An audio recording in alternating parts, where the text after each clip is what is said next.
Alright, hello everyone, welcome back to the series where I talk about all the games I'm interested in the upcoming month. Month for this video is February of 2026, so as always, let's just get right into it. Starting off right away, tomorrow, Star Sand Island. Cozy farming style games are a series I was never, a genre I was never that into. I played a bit of Harvest Moon back in the day, but that's it. I was always more interested in like the Rune Factory thing that had a more of a proper half and half mix of like that stuff and RPG mechanics, but last year the bug finally bit me, and after watching other people play games like this, I finally tried out Harvest Moon and Stardew Valley, and it finally grabbed me. For like a year in game, absolutely just hooked.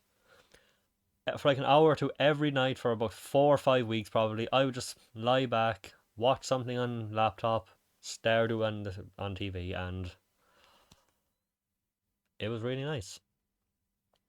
Eventually, it does get a bit repetitive after a while, so I guess that can be a problem, but even 3 weeks, an hour and a half a night, that's like 30 hours, 40 hours. I, I think I got my money's worth. I'm hoping to go back sometime as well, but sometimes it can be hard to start things off, you know? The first step is the hardest and all that. But Star Sand Island looks like a more of an anime inspired one, which that always interests me. I like the anime aesthetic. I like the look of this one. There seems to be some fun mini game stuff going on, and a bit more of a variety. But if a game like this is not too expensive and can keep me interested for even 20 hours, even a couple of weeks, I'm happy. And this one looks like the most exciting of all the ones I've seen. So tomorrow, from the demo gameplay I've seen, it looks really interesting, and I'm really out of all the games, this is one of my top 10 games I'm looking forward to this year in general.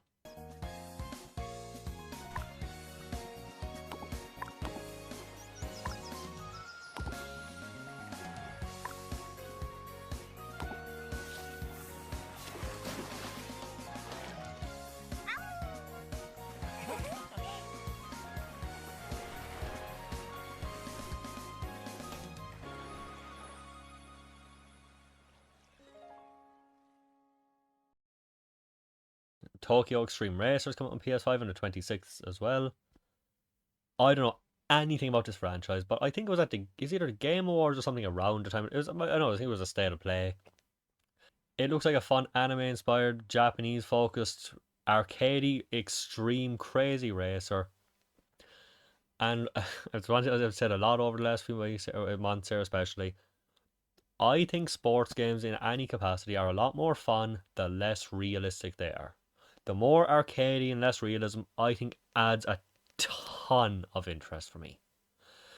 Stuff like Gran Turismo is fun, and I'm sure other racing games are fine too. But I've played good ones, I've played fine ones. A lot of times it does no interest to me, or I'll play it for like an hour.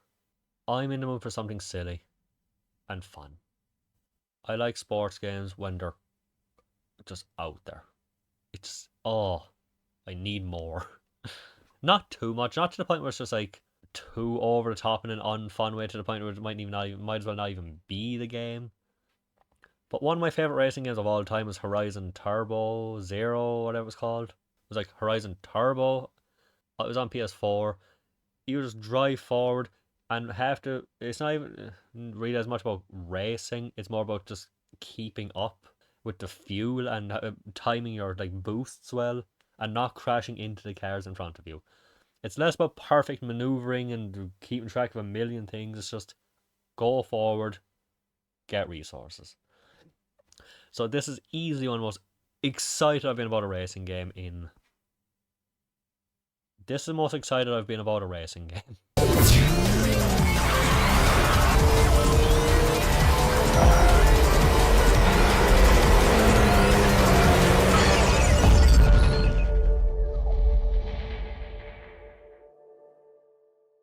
On the 27th, once again, horror is back. Resident Evil Requiem or Resident Evil 9. Another one of my top 10 games I'm looking forward for this year. I think it was like number 6 on my list, 5 or 6, whatever it was. I love Resident Evil. It's a franchise I've been very into and very interested in since even before I was even willing to play them. Ever since back I had Resident Evil 3 Nemesis on the disc and I put it in, saw a bunch of zombies coming towards me and turned it right back off.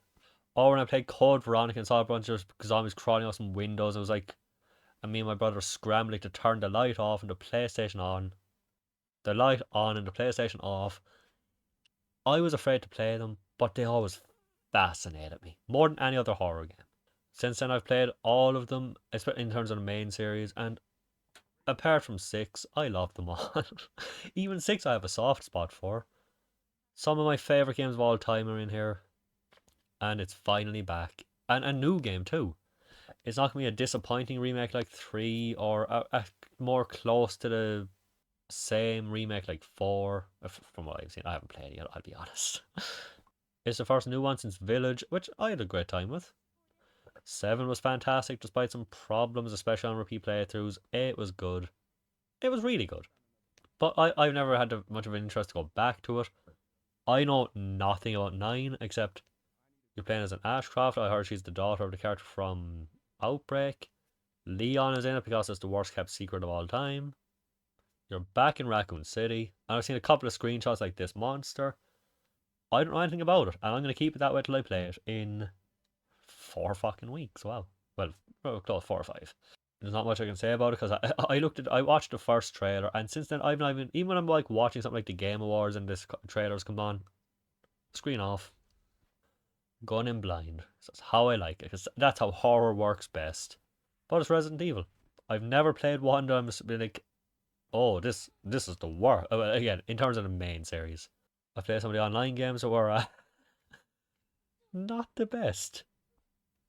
And then there's stuff like Resident Evil Umbrella Corps, which it was a dark time for Capcom. And that's like the only game in the entire world. It is. I'm generally the kind of person like if you haven't played a game, if you haven't seen a movie, if you haven't experienced it yourself, you cannot say it's bad. If you say something's bad about playing it, opinion generally worthless to me. Unless it's like a heavy 99% story focused game, I can say a visual novel is bad without playing it myself.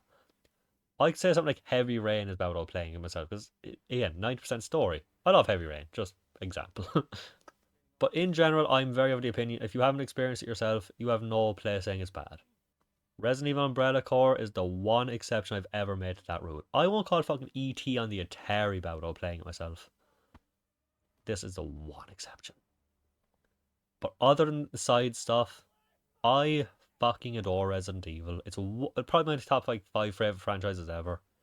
I'm still waiting for that Code Veronica remake, and after this, Resident Evil is going to be weird for a while for me because I don't care about a 5 remake, but for now, unless they do a Code Veronica remake, let's go out with a bang.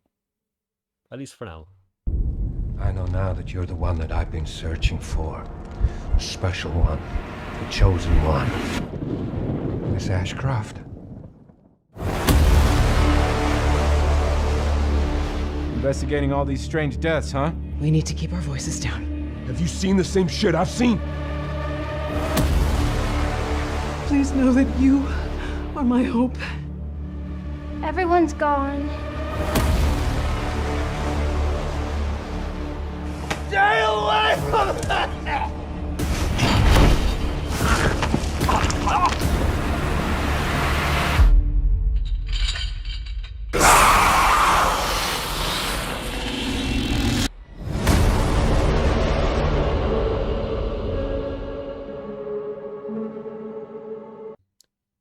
And that's it for a decent month. Honestly, Resident Evil is kind of the big one in Star Sand Island, which is great because they're at opposite ends of the month.